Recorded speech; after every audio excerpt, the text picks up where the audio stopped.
everybody, and welcome to this episode. Let's talk about being single and dating in a marriage-obsessed church. And today I am joined by the remarkably talented, incredibly talented woman, Lauren Windle, who is a journalist, a TEDx speaker, and author of this baby, Notes on Love. So congratulations and welcome, Lauren. How are you doing? So much. Yeah, I'm really well. Thank you. Yeah. It's such an honor to have you and to get to chat about this topic that is obviously dear to your heart because you wrote a book on it, and a very good book on that. But first of all, tell us, what do you do? What do you love? And what are you learning? Paint the picture of who Lauren Windle is. What am I learning? Okay, so I'm a journalist, and I do a lot of writing, but also some presenting and public speaking as well, as you said. And I focus on faith, recovery and addictions and all of that kind of stuff, because that's part of my story from before, from the years BC. And then also love. And what do I love? I think I'm growing to love and value community like never before. And I think community's been a bit of a buzzword recently because of lockdown and stuff like that. But actually, I'm realizing that I don't know if I'm really an extrovert. I don't know if I buy into that sort of like boxing exercise. Yeah. But I do know that I feel really fulfilled when I felt like good time with people who are valuable to me, and like giving them my attention and put my phone away and stuff. So I feel like that's what I love at the moment. Like I just took my niece and nephew to Kidzania. Oh wow. Carnage. Like, but it was just one of those things that like your heart just like melts when you think about it. And what was the third question? And what are you learning in this season? What am I learning?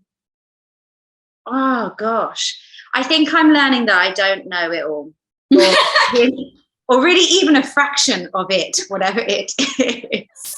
Like I've written this book on dating, and one of my friends was like, "This is so unhelpful. Loads of people do this. I'm sure I've done it as well." My friends was like, "I just feel like now you've written the book and you've had these sort of like experiences that have really fed into the book, that you're just done now. And now you'll be done with like dating disappointments and blah, blah, blah." Can confirm that's not the case. There's always room for more. And that's what I'm learning. I do not know everything. I love that. And I echo that wholeheartedly. I'm absolutely learning that too. So here with you on that. But we're talking about being single and dating in a marriage-obsessed church. To kick off, I'd love to know, what does thriving in singleness look like to you? Yeah, several things. I think living in the exact moment is probably the crux of it.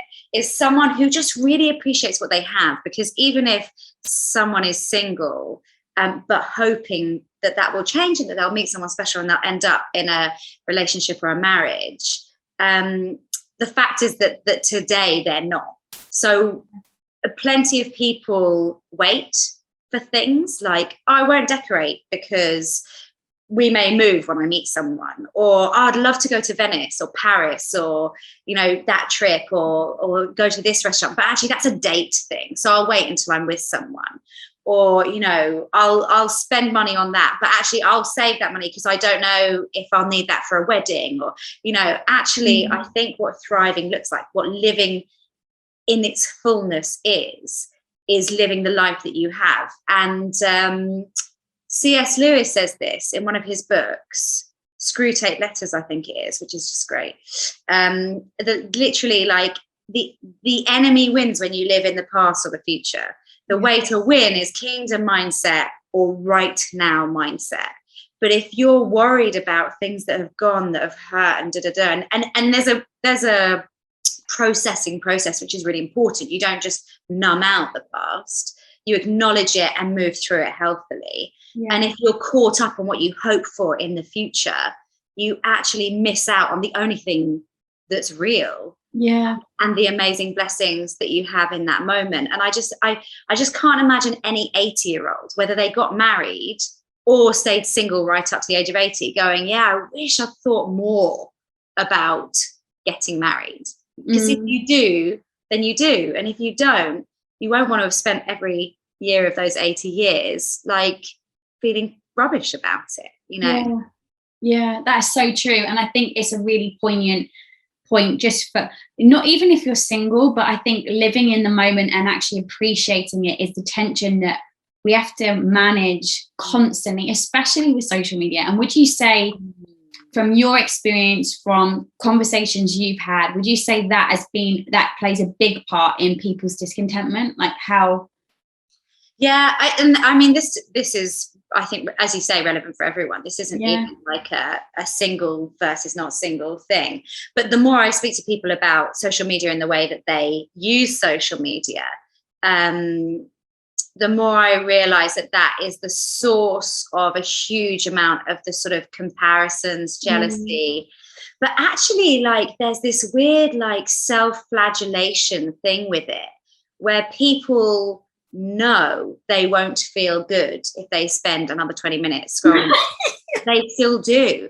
And like, you use it as a tool for torment. You use it to look at your ex or their girlfriend, or see if they're having fun, or that person who you're a bit jealous of. Let's see what holiday they're on now, you know. And like, people do it so often just to compare, like, you know, how much weight someone's lost, or what job they're doing, or what restaurant they're in. And it's like, you know, that's it. I do post on social media quite a lot, but I try and hold back the things that are really special to me, just to keep it in perspective, you know. Like, dinner here and there, but if it's like really precious time, you know, it's that community thing, isn't it? I almost want to save it for me, and that makes it more special. Yeah, absolutely. So talk to the women who are feeling less than because they are single and they don't want to be, or they're in a season where they just feel people around them are dating or married, or they're feeling disappointed and discouraged, because that's actually, it's a desire of their heart and hasn't come to pass. Speak to the people who are feeling less than. How do they get that unshakable, secure identity in God? How do they do that? Yeah. It's really hard, and it's not instant, and there are no easy answers, but actually it's about doing something like each day that builds towards that person. Yeah. And then one day you'll just turn around and be like, oh, actually, I think I'm all right. You know, I think my mindset has changed. But it's not like I don't really know. I know that God can just instantly change things. But what's more regular, I think, is that God gives us these amazing tools to do the hard work ourselves, and that sort of heart change and transformation is quite slow, which isn't actually very encouraging. Sorry. No, but I think do you know what? I think it's real, and it needs to be said, because we can look everything, like I was speaking to someone about this the other day, like with social media, the internet, everything, it can look like everything happens overnight and quickly, and you just become conditioned to think that's the way everything happens: success, future, change, transformation. But it's not true, and it doesn't happen, and it's layer by layer, brick by brick, step by step. And like you said, God is able to do an instant work, but he more often than not does it brick by brick. So I think it's really important to talk about it. Yeah.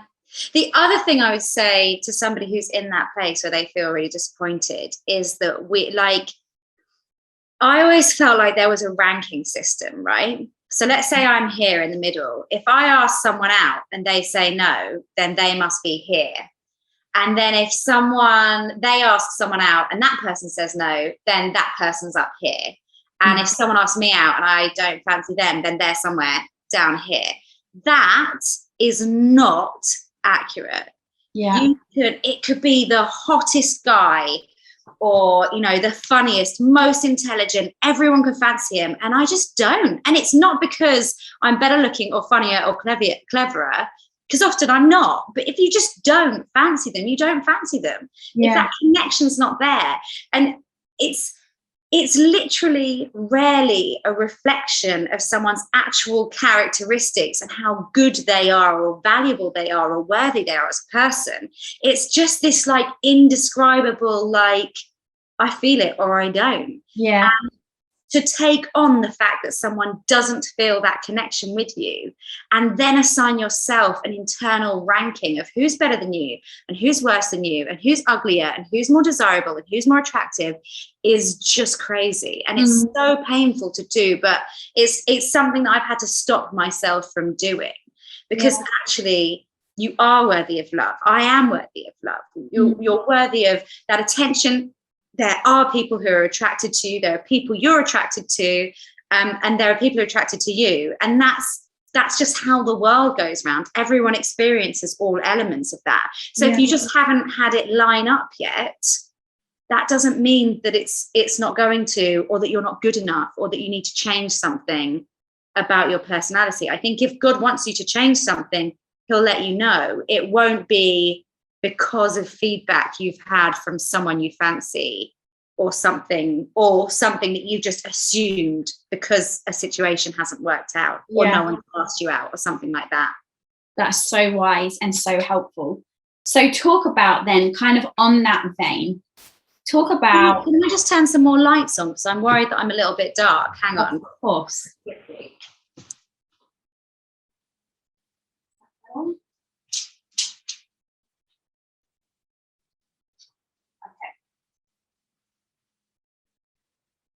That's a bit better, isn't it? Yeah. It's getting autumnal. I know. Okay, sorry. Start that question again. I was going to say, so on that vein, people, especially, I don't know if it's a Christian thing, but I think it is from the conversations I've had, and I felt that pressure too. You can feel the pressure as a Christian woman to only date the one. For whatever reason, because you just want to get married, you don't want to play the field, you want to be honourable with your body, your time, all of that. Like, what are your thoughts on that, on dating the one? And how do you, have you got any advice for anyone who's single or dating on how they navigate dating healthily and freely, so that it doesn't become really intense and really like paralyzing? Or do you think it's just natural to think like that? Like, how do you navigate that? Oh my gosh, there's like a million questions in there. I'm sorry. I like 6 questions in one question. There are some people who just find dating anxiety inducing. They are worried about if they're going to be attracted to the person, and then any sign that they may not, they worry about how they're going to tell them, and if they're going to break their heart, and if it's all just going to end in tears. And then if they do like the person, they're worried that they won't like them back, and all of that kind of stuff. So like, some people are more anxious around dating, and that can be a result of things in their past and experiences they've had. It can just be sort of, their responses to situations which are uncertain, and dating by nature is uncertain until someone is your husband or wife, which is, what we as Christians work towards as like permanent. That's a certain state. Before that, you're working it out, you're choosing, you're deciding, both of you equally, and you can't be sure of the outcome, and that is just stressful. That said, I think that the notion, Joshua Harris, I Kissed Dating Goodbye, I don't know if you've read that. Like, absolutely did a number on us Christian women, that one. That's like, I wholeheartely disagree with that book, and actually so does he. He's renounced his stance on it now as an adult. Not sorry, he was 21 when he wrote it, but like, should you be writing about like dating and marriage when you're 21? I was an absolute wreck when I was 21. Not that everyone is, that's just me. No. Is that how old he was when he wrote that book? Yeah, and then he was married like 2 years later, and that was him. And he said not to kiss until your wedding night. I love a cheeky snog on a date. If the vibe's right, lean into it. No, I think that there is no the one. There are a series of people you will meet in your life who you could have a successful marriage with. And it's a case of you choosing to make them the one and discount all others. And that's it. You know, no one will be perfect. Your relationship with each of those, say, 10 people that you've met in the last 10 years would be very different. But if you chose to invest in it in the way that you would if you were like on Married at First Sight, and you're like, okay, this is it. This is my setup. I'm going to do my very best to make this work. You would make it work, and it would be really beautiful and fruitful. And I believe that God would bless that commitment, which I think is something a lot of men don't realize. They're waiting for the perfect circumstances. Really, they just need to make a choice, and it will become perfect in time, through prayer, through God, through connection, through hard work from both of you. And I think there's more women who understand that as the concept of marriage than there are men. But I think that we all have it a bit skewed. Like, marriage is a choice to partner with someone in a way that will inevitably be very difficult. And yes, you want to be excited by what that person has to say, and you want to feel a physical connection with them. But actually, you can fancy quite a few people, you know, and you can find one who is kind and loves Jesus, and you know, you could probably make sex work really well, and it would be lovely, you know. And that's sort of it, I think. So there's no the one. There's a series of ones, and you pick which one is going to be the one. And you can definitely date.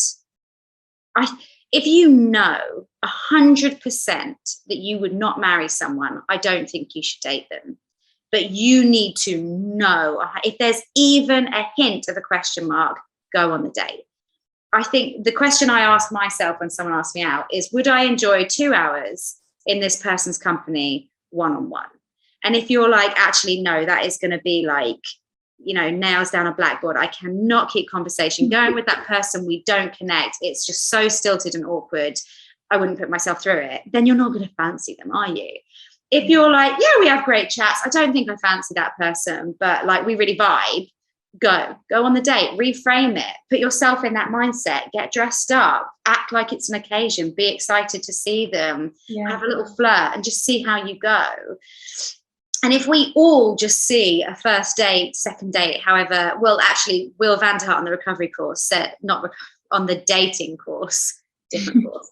Will Vanderhart on the dating course says 7 hours one-on-one with someone will tell you if there's a relationship there. So that's about 3 dates. So I think if there's a question mark over it, go on 3 dates. Just go and see. And I think if more people did that, we would end up with more relationships, because I often am on a first date and I'm like, no way. And I go on a second date and I'm like, oh, what did I miss last time? Because first dates are awkward and uncomfortable, and no one likes new people, really. People who say they like meeting new people are lying, you know, but they're not a new person on the second date.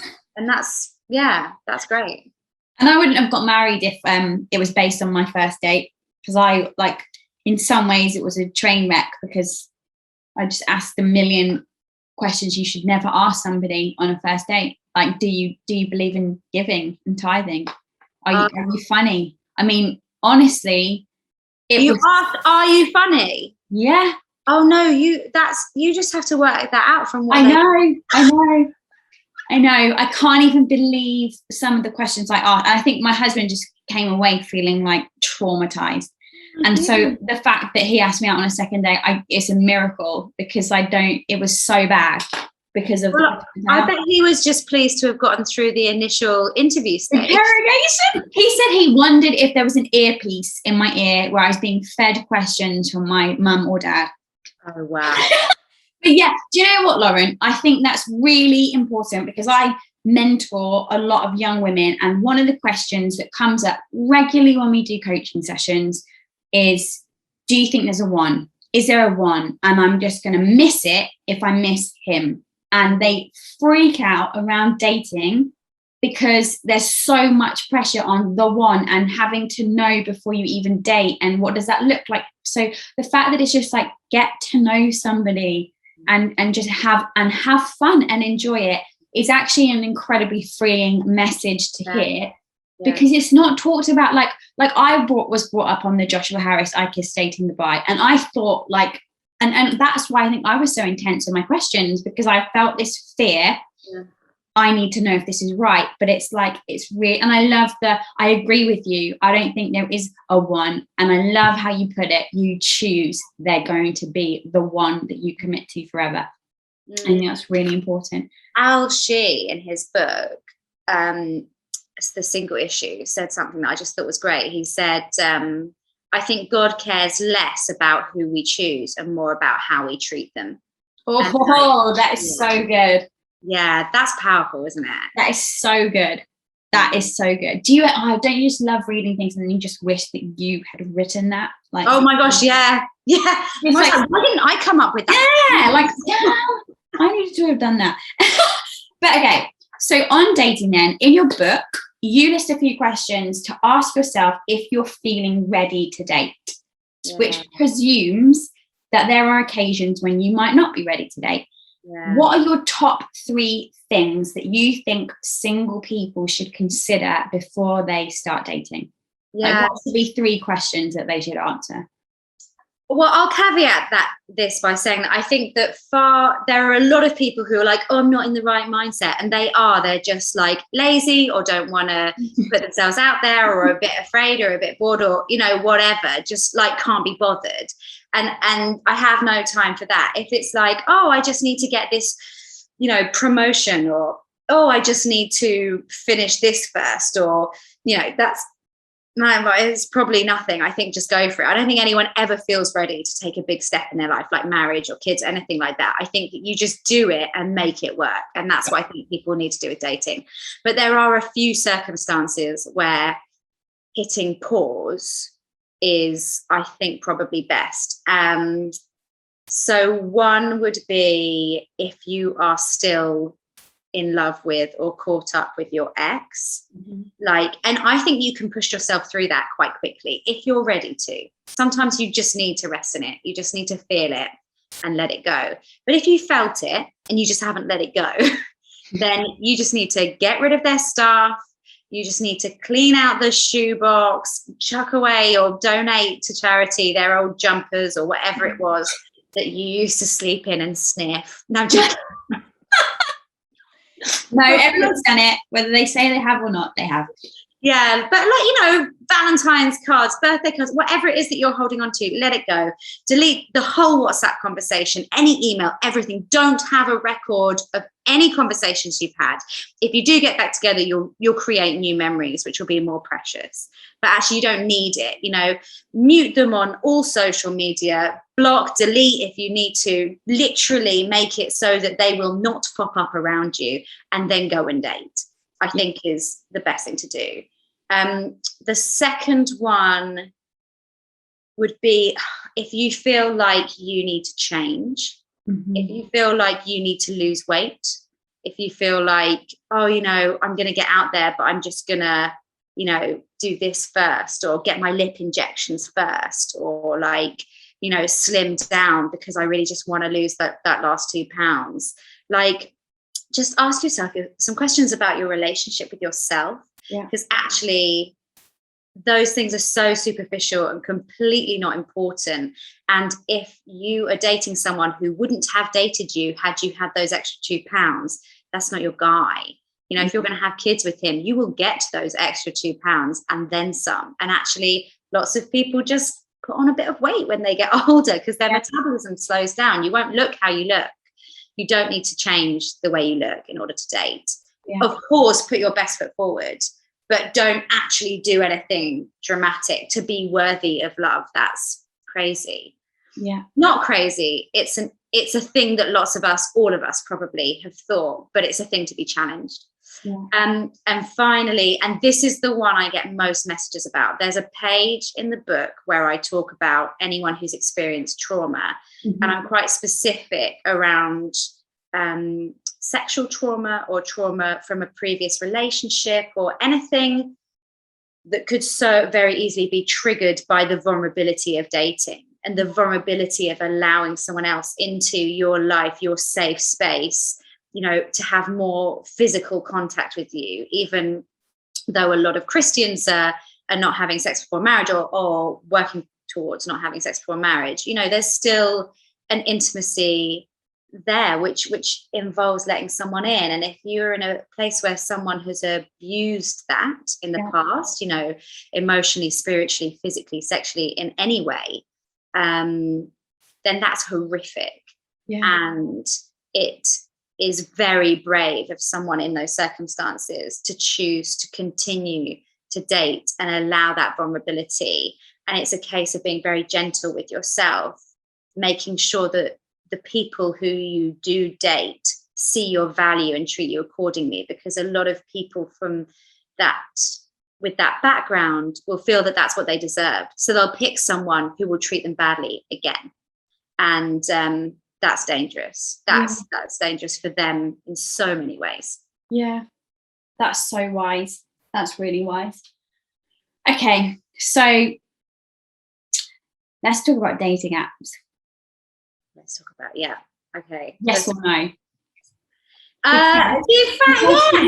And the question, the reason why I say yes or no is because a lot of people go, is that taking it into your own hands, or should you be trusting God? Should you just be praying and trusting that at the right time, God will bring the right person into your path without you? Here's my question for you. I want a new job, a promotion. Should I apply for jobs, or is that me taking it into my own hands? Should I just trust God? I want to move house. Do I contact estate agents, or do I just pray? Look, praying is so important, but we're here to partner with God. He has provided tools for us to achieve things, and he can use those tools. Not always, not everyone who uses dating apps meets someone, but in the, you know, and there will be stories of, like, you know, men just tripping over outside someone's house and them helping them up and being like, this is the one. And like, they locked eyes and it was beautiful. And there are stories of someone deciding, I'm going to move house. And then someone literally just gives them a house for a pound. You know, like, you've heard those stories. I am one of those stories. I was literally, we did prayer and fasting. So I'm not a good person to ask, but I am pro dating app. But I literally, we did, my friend and I'm not even joking. My friend and I our church are doing 30 days or 40 days of prayer and fasting. We prayed and said that we were both going to pray for our future husbands. At the end of that, so that prayer and fasting ended on the Sunday. On the Monday, I went into work and my new job, which was a church, and I was on reception doing some training, and there was a conference in. And my husband literally walked up to reception and was like, oh, you're Abby, aren't you? And it turns out that 2 years prior, when I was 18, and I was on reception doing a temporary post for cover before my gap year, he had noticed me at the same conference 2 years prior and called me up to say he'd left a chocolate dessert in the fridge. And then he remembered my name from that. And so he literally came to the reception desk, said, you're Abby, and then took me on a date that week. So it does happen. And he lived in Manchester and I was in Peterborough. So it can happen. And that has been my experience. But I know that any man who forgets a chocolate pudding in the fridge, are you sure you've made the right choice there? Well, he was devastated that he left it, but apparently the person who was in the car with him was like, you should leave it for her. So he did, but I never ate it because stranger danger. Oh wait, he left it deliberately as a gift? Yeah, no, so he left it. It was his, but he forgot about it, and so he was gutted that he'd left it in the fridge, but then decided to call me to say I could have that. Oh, that's cute. That's cute. Okay, so what I'm going to say to other people who are listening is that those stories are great and they're really fun, but they are the exception. They are not the rule. And praying and fasting is super important, but actually very few people will end up with like such a lovely, like, meet cute story like that. And that's totally fine, because that's kind of what makes them special. That's why it's such an amazing story. And I'm okay with the fact that, you know, no one's left me a chocolate pudding cup in a fridge. But what I do think is totally fine is to prayerfully put your best foot forward. I don't think, if God has literally said to you, do not go on a dating app, that is not for you, that's going to do you more harm than good, then don't. But I think what's likely is that God says, like, yeah, let's go out there, let's get out there, let's do it together. I'll be there in the conversations. We'll work it out. We'll see what feels right inside, like in your spirit, like when you feel like you're in a really safe, comfortable environment with someone and enjoying their company. And we'll do that together. I think that's what he wants. I don't think he wants you to take charge. I don't think he wants you to sit there and wait for him to drop something in your lap. I think he says, like, let's do every part of your life together. And this is an important one. And I should be there and we'll make it fun. That is such good advice. I was going to say you should write a book, but you already have.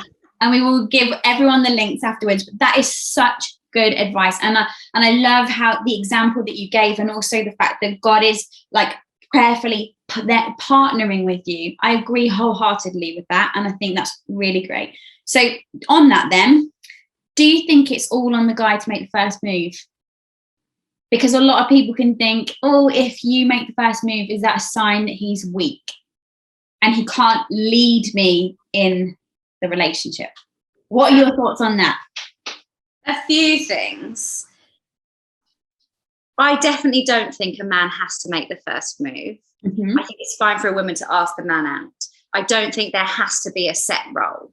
But I think that a lot of women like the security of being pursued, so that they have the choice. But there are a lot of people who would say that that is a bit selfish. That's not really okay. We're in an equal society. So actually, women should put themselves out there as well. I ask people out. That is, I do that. And I encourage other people to do it as well. I'll be completely real with you.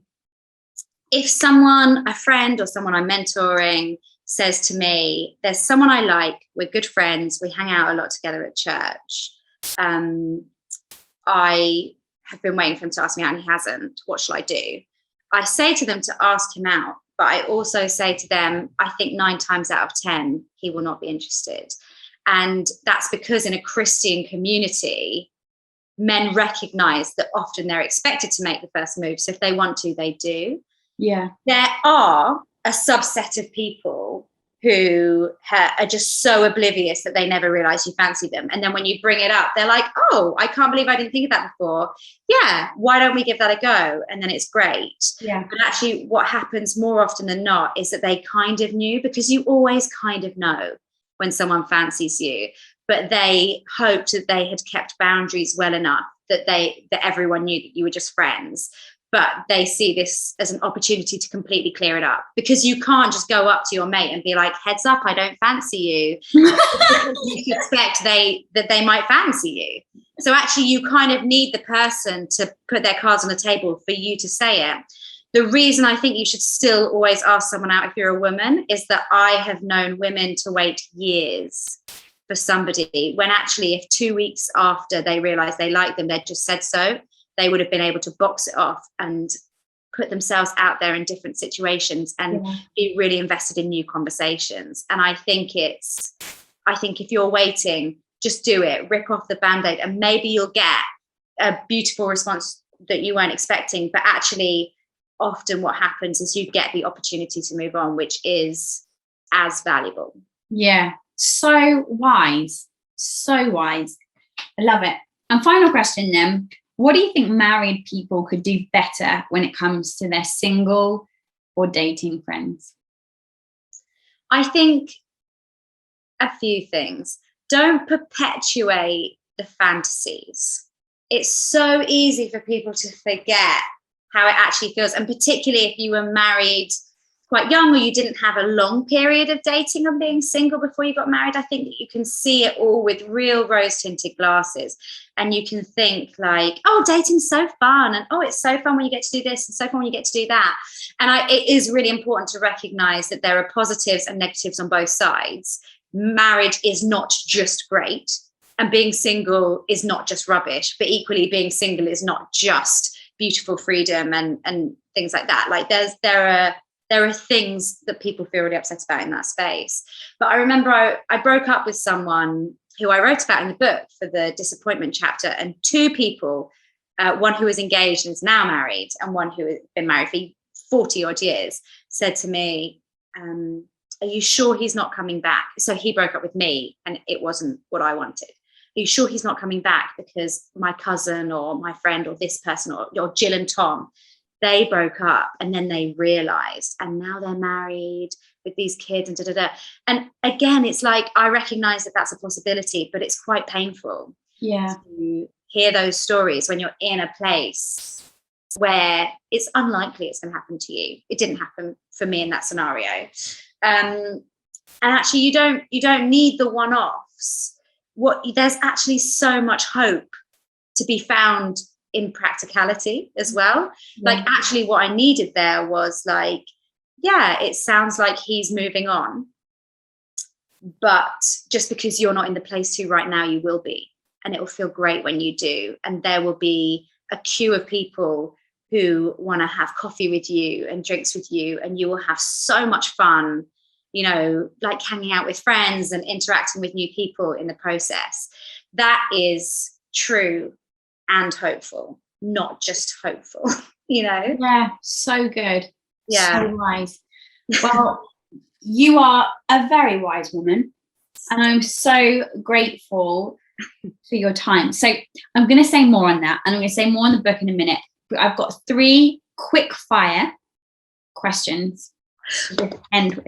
I love quick fire, but I always talk for really long. I think I say this every single time when I ask people, but the amount of times I've said, okay, we're going to do quick fire questions, and people have taken so long to think about the answer. I'm like, it defeats the point. Just quick, whatever comes to your mind. Okay. What can you never leave the house without? Oh, the first thing that came to my mind was my phone, but I don't want to be that person. Oh no, I agree with you on that. Because what if you got into, my thought is, what if you got into an accident? I know this is a terrible way of thinking about it, but what if your car broke down? What if you actually needed help and I don't know many people's numbers off by heart, do you? Yeah. So I'd be screwed. Yeah. I'd like to be more like chic and cool and romantic and, you know, than that. But yeah, I think just my phone. What would be chic and cool and romantic? Like, you know, if my house was burning down, I'd save my piano or my Bible collection or my, you know, beautiful, literally looking around my house and I have nothing like that. I've got a Bible I was given free at a Hillsong conference in the corner, but it's the beige one.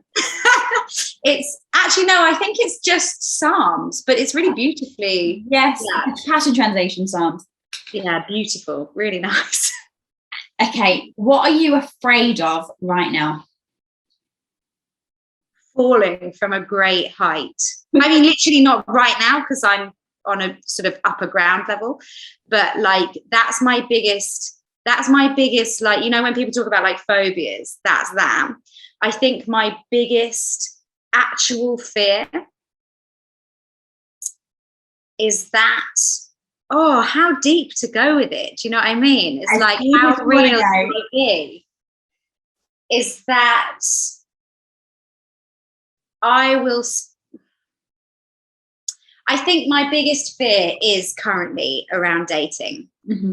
And it's that I will have spent so much time talking about it and researching it and learning the theory, and I'll never get to experience what an incredible, fruitful relationship could look like, because I've never actually had one. I've had so many relationships, and before I was Christian, I was a drug addict, and all of that was so destructive and so horrific and so painful that I now feel like I can write out on paper what a great relationship looks like, and how people interact and how fruitful that is, and how God's at the heart of it, and how beautiful that is. And I've dated Christian men who've been wonderful, but we haven't been right to grow each other in that way. Yeah. And I guess I'm afraid that I will only ever know the theory. Well, thank you for being honest and real, because I'm sure that resonates with a lot of people. Okay, if you knew you couldn't fail, you would what? Okay. Do absolutely nothing differently. I am not afraid of failing. When I say I ask people out, I do. I really do. And they say no. And it's okay. Not everyone. Like, I'm not, like, I've had a drink here and there. But like, I actually wouldn't change anything. And I got to credit that to a guy called Caleb Meekins, who passed away last year, just before the pandemic hit. He was in a car crash. He was like a year younger than me, so absolutely felt like a real injustice. But he was, I'm friends with their family and friends with him through that. And he did a TED talk on like failure, and he said that courage is just 20 seconds. It takes 20 seconds, because once you're doing something, you're fine. It's the transition period between not doing it and doing it. It's walking onto the stage. It's walking up to the person. It's hitting send on the email. It's a matter of seconds between putting yourself out there and not. And I have just never forgotten that. And it's a shame, like, I think that he was really moving and his message was amazing before he died. And he really lived it. And like, and sometimes I remember his sister said to me once, someone had offered me something and I was like, I'm not going to take them up on that because it'd be too awkward. And she was like, Caleb would. And I was like, oh my gosh, he would. And like, okay, Caleb, Jesus, like, obviously Jesus is the guy, but Caleb modeled something really amazing about putting yourself out there. And I definitely recommend people check out on YouTube his 40 Days of Failure, his TED talk, like, just really inspirational. He had an incredible faith and he tried everything. He set up businesses, he put himself out there, and it was just something that I think he modeled really well. And I remember it and I'm like, okay, 20 seconds is all this is going to cost me. And yeah, so I do the scary things. That's amazing. Honestly, I think I can speak for anybody who's going to be listening to this, that you have just spat gold. I don't know if that's the correct way of saying it, but you've just been spat gold. But you've been dropping them. It's just, honestly, you're so quotable and so wise. And it's been a privilege to talk to you because you're just honest, you're real. And I think you've got real wisdom. And I'm convinced that this conversation is going to have helped people as they're navigating this space. So thank you so much. And I mentioned you are an author of Notes on Love, and you've done a phenomenal job. And I was saying to you before we started recording this part that you have got such an incredible way of addressing the real raw things of life, but in a way that it feels like you're chatting to a mate, that you've actually got someone here that understands it and is real and honest and endearing, and you're funny and you're a cracking writer and author. So I'm really hoping that this isn't your last book. And tell us, Lauren, where can people find you and where can they get this book? Well, you can find me on Instagram and Twitter. I'm @_Lauren_Celeste, which is a bit of an annoying handle. But actually, I'm also laurenwindle.com has got like details of all the projects I'm doing and all my social media. And the book is like available in all the normal places. So like WH Smith, Waterstones, it's on Amazon as well, and also Eden and a few of the like Christian sellers and a few local bookshops as well. So yeah, it's out there. Go grab it. Out there. Well done. It's cracking. You are amazing, and it's been an absolute privilege to speak to you and an honor to hear your heart, your story. And I think some of the stuff you've said is it's refreshing and so needed. So thank you so much for your time. It's been a privilege. And everybody, wherever you are, thank you so much for listening. We hope this conversation has challenged you to think differently, that it's empowered you, encouraged you, and just really going to help you as you navigate this space, whatever that looks like for you. But yeah, until next time, everyone, we will see you soon. Thank you so much. Bye-bye. Bye.